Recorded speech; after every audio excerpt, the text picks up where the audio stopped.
गांव में शराब पहुंच रहा है और शहर में शराब पहुंच रहा है, तो ये शराबबंदी कानून है कहाँ? शराबबंदी कानून ने थानों को अरबपति बना दिया, शराबबंदी कानून ने पुलिस महकमा को अरबोपति बना दिया।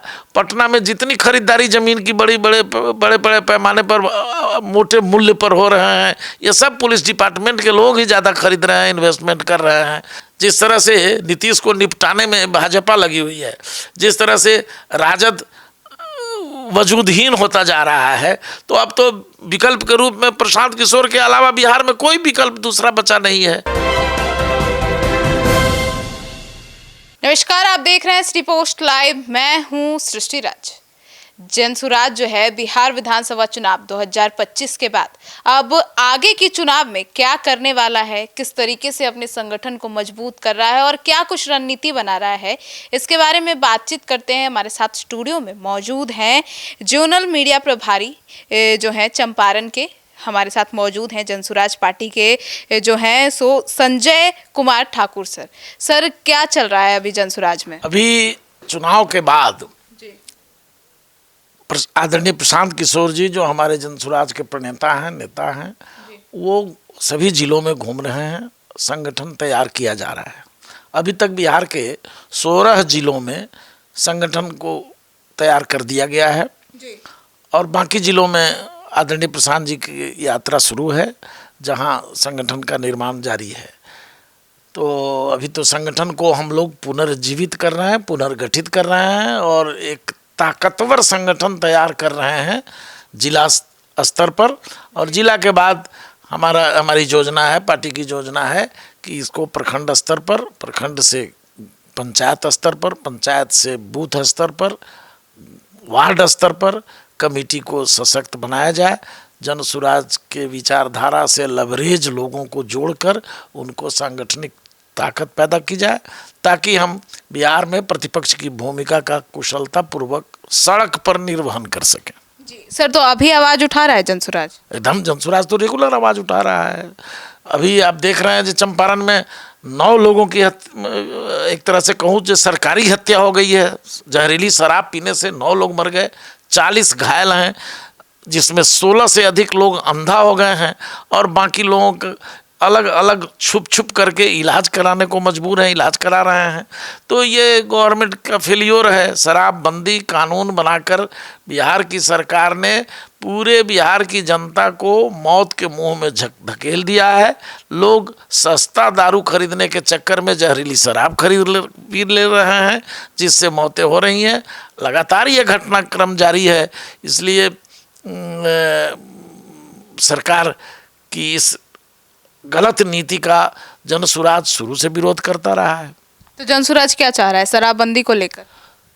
स्पष्ट है, जनसुराज पहले से भी हमारे नेता आदरणीय प्रशांत जी बार बार कहते रहे हैं ये शराबबंदी कानून कागजों में आके सिमटा हुआ है, सरकार इसके प्रति संवेदनशील नहीं है, कानून पूरी तरह से ठीक से लागू नहीं किया जा रहा है, जिस कारण हर गांव में शराब उपलब्ध है। एमेजोन संस्कृति के तहत, जैसे एमेजोन को आप बुक करते हैं, फ़ोन करते हैं, आपको सामान ले आके पहुँचाता है, ठीक उसी तरह से हर गांव में शराब पहुँच रहा है और शहर में शराब पहुँच रहा है।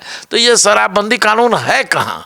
शराबबंदी कानून ने थानों को अरबपति बना दिया, शराबबंदी कानून ने पुलिस महकमा को अरबोपति बना दिया।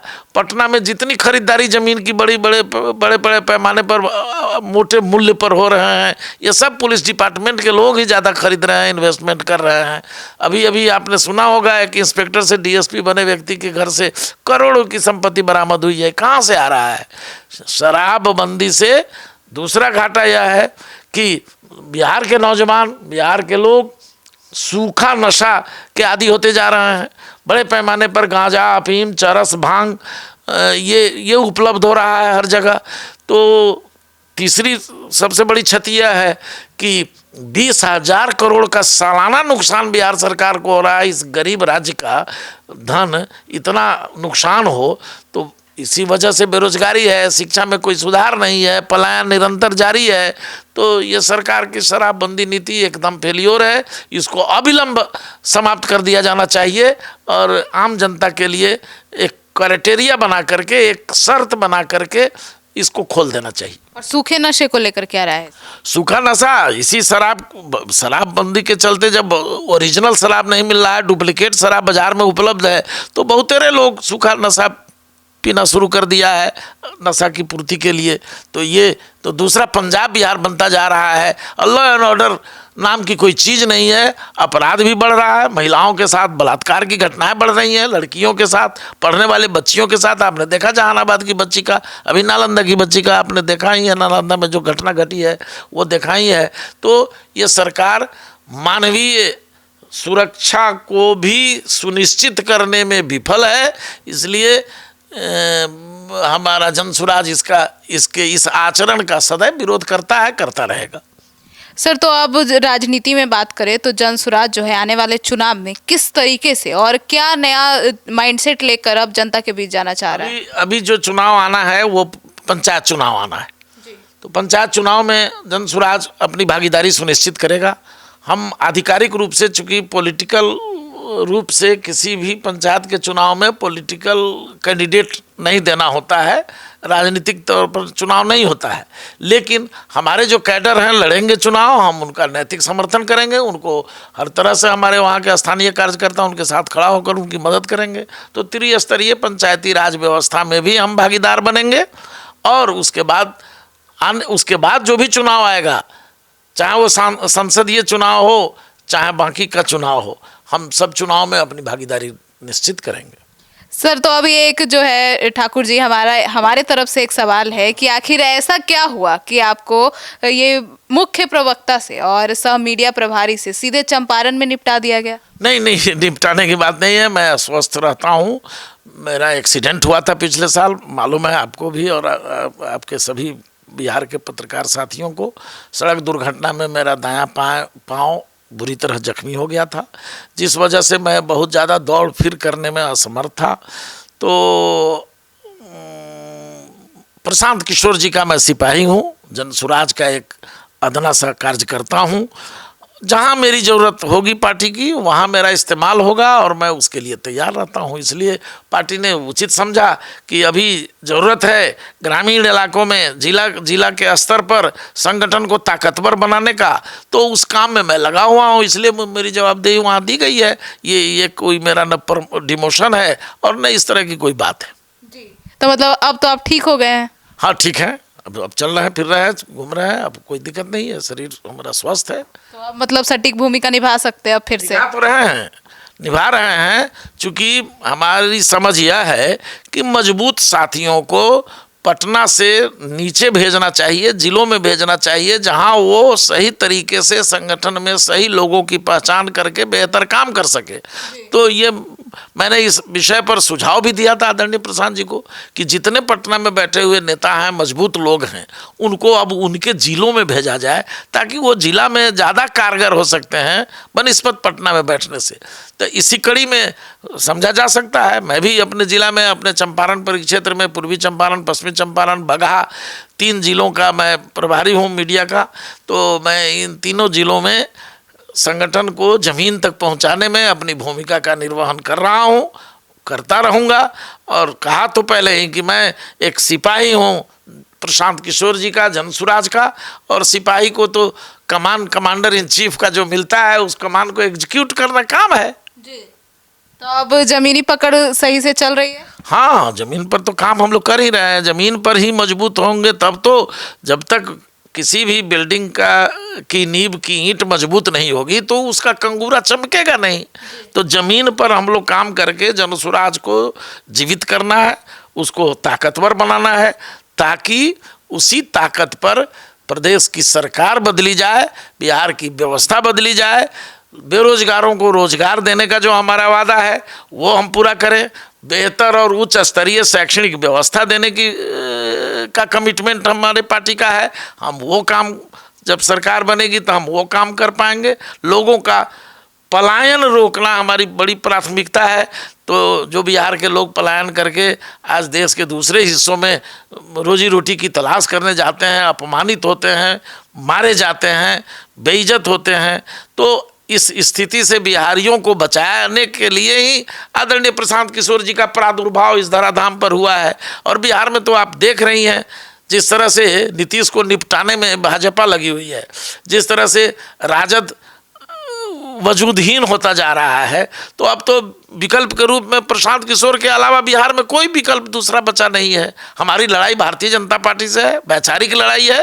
भारतीय जनता पार्टी हिंदुत्व की राजनीति करती है। हम सर्वे भवन्तु सुखिनः, सर्वे सन्तु निरामया, सर्वे भद्राणि पश्यन्तु, माँ कश्चित् दुःख भाग भवेत् का जो हमारा वैदिक संस्कार है, हम इस संस्कार की राजनीति करने चले हैं बिहार में। सबको एक साथ जोड़कर, बिहारियों को जगाकर बिहार में एक परिवर्तन लाना, इनकलाब लाना और बेहतर बिहार का निर्माण करना, यही जनसुराज का संकल्प है। क्या लग रहा है, नीतीश कुमार बिहार से चले जाएंगे, बीजेपी की नई सरकार बन जाएगी, तो बिहार का क्या हाल होगा? बिहार आज भी दुर्दशा झेल रहा है और भारतीय जनता पार्टी तो महाचोरों की पार्टी है। भारतीय जनता पार्टी का सही मायने में भारत जलाओ पार्टी अगर नाम धरा जाए तो अतिशयोक्ति नहीं होगी। तो भारतीय जनता पार्टी के शासन आएगा तो और बिहार रसातल में जाना है, ये तो तय बात है। तो अब क्या लग रहा है, सम्राट चौधरी के नाम पर अभी कुछ ज़्यादा ही चर्चाएं चल रही है, तो सम्राट चौधरी सीएम बन जाएंगे? अच्छा, तो भारतीय जनता पार्टी में घोटालेबाज, अपराधी, भ्रष्ट ऐसे ही लोगों की ना वहाँ जमघट है। जिसके गृह मंत्री तड़ीपार किए गए हों और वो भारत के गृह मंत्री बने हैं, जिन पर जिन सरकार द्वारा बड़े बड़े उद्योगपतियों से घोटाला करवा करके विदेश भगवा दिया गया हो, तो उससे अच्छी होने की उम्मीद कहाँ की जा सकती है? जनता ने तो खूब वोट दिया। हाँ, जनता ने वोट नहीं दिया, जनता ने वोट को बेचा। बिहार की सरकार ने 10,000 रुपया जीविका दीदियों को देकर प्रत्येक विधानसभा में 60,000 महिलाओं को जीविका दीदियों के नाम पर 10,000 रुपये दिए गए। ये वोट खरीदने का काम हुआ है। डेमोक्रेसी के साथ मजाक भारतीय जनता पार्टी करती रही है, आज भी की है और इसका परिणाम बदला है। यही वजह है, वोट खरीदा गया है। ये वोट स्वेच्छा से दिया गया वोट नहीं है जी। जनसुराज बार बार कहता रहा है कि साहब, उसने डिमांड किया था ना, जनसुराज का डिमांड था जो आप 400 रुपये जो वृद्धा पेंशन दिया जा रहा है उसको 2,000 हम करेंगे अगर आवेंगे तो नीतीश सरकार ने 1,100 कर दिया। फिर हमने कहा जो गरीबों के रोजगार के लिए कोई उपाय नहीं किया जा रहा है, तो इसने जीविका दीदियों को 10,000 रुपये दे दिया। तो ये सब वोट खरीदने का, सरकारी धन से वोट जनता का खरीदने का काम भारतीय जनता पार्टी और नीतीश ने मिलकर किया बिहार में, जिस वजह से जनसुराज की हार हुई, जिस वजह से भाजपा की फिर से भाजपा को बहुमत मिला। महाराज, लेकिन आप जो ये सारे बातें बताए कि जो है आप सभी का स्कीम जो था उसको फॉलो किया गया एनडीए के तरफ से, यही दावा तो महागठबंधन भी कर रहा है। महागठबंधन झूठ बोलने का पिटारा है। महागठबंधन क्या दावा करेगा? उसके पास क्या विजन है? कहाँ से आएगा विजन? लिख लोड़ा पढ़ पत्थल से बिहार चलेगा? 7वीं फेल से कहाँ से विजन आ जाएगा? हमारे नेता आदरणीय प्रशांत किशोर जी की बात पदयात्रा के दौरान जो उनका उद्बोधन होता था, वो जनता को समझाने का काम करते थे, उसके अंश को चुरा चुरा के ये लोग बोलता था। इससे अधिक इन लोगों की विसात नहीं है। अगर होती तो क्यों नहीं मुख्य विपक्षी की भूमिका निभाता वो? क्यों नहीं जनता उसको वोट दिया? 25 पर लेग वोट आउट कर दिया। आज भी आप देख रही हैं जो अगर आवाज़ कोई बुलंद कर रहा है तो आदरणीय प्रशांत किशोर जी कर रहे हैं। अगर विपक्ष की बात कर रहे हैं, अगर सत्ता के खिलाफ कोई आवाज़ उठाई जा रही है तो ये आदरणीय प्रशांत किशोर जी बोल रहे हैं। जे राजद वाले लोग, महागठबंधन वाले लोग जो कहते थे जे ये तो भाग जाएंगे, चुनाव के बाद ही चले जाएंगे, कहाँ गए? डटे हुए हैं और इन लोगों के खिलाफ हम संघर्ष करते रहेंगे, जमीन पर खड़े रहेंगे। किसी के कहने से भागा कौन? तो राजद वाला। आज तक कभी प्रतिपक्ष के नेता को प्रतिपक्ष की भूमिका निभाते देखा आपने? बताइए। किसी इश्यू पर बिहार में अभी जहरीली शराब कांड हो गया, बिहार में ये जहानाबाद की बच्ची के साथ दुर्घटना हुई, बिहार में नालंदा में दुर्घटना हुई, तरह तरह की घटनाएं रोज हो रही हैं। कहीं आप सुन रहे हैं किसी प्रतिपक्ष का बयान? केवल जनसुराज संघर्ष कर रहा है। आदरणीय प्रशांत किशोर जी गांव गांव घूम रहे हैं आज भी, फिर हर जिला में भ्रमण इनका चल रहा है। ये काम हमारा जारी रहेगा और संगठन मजबूत बनाने के बाद हम सरकार के खिलाफ पोल खोल अभियान चलाएंगे और जितने भ्रष्टाचारी मंत्री हैं, जितने भ्रष्टाचारी नेता हैं, विधायक हैं, उनके खिलाफ हमारा अभियान, हमारी लड़ाई जारी रहेगी। तो सुना आपने। तो अब जनसुराज को लेकर आपकी क्या राय है, कमेंट सेक्शन में जरूर बताइएगा। और जनसुराज की जो रणनीति है, जिस तमाम वादों के साथ वे चुनाव में उतरी थी, उसको लेकर अपनी राय बताना बिल्कुल ना भूलें। धन्यवाद।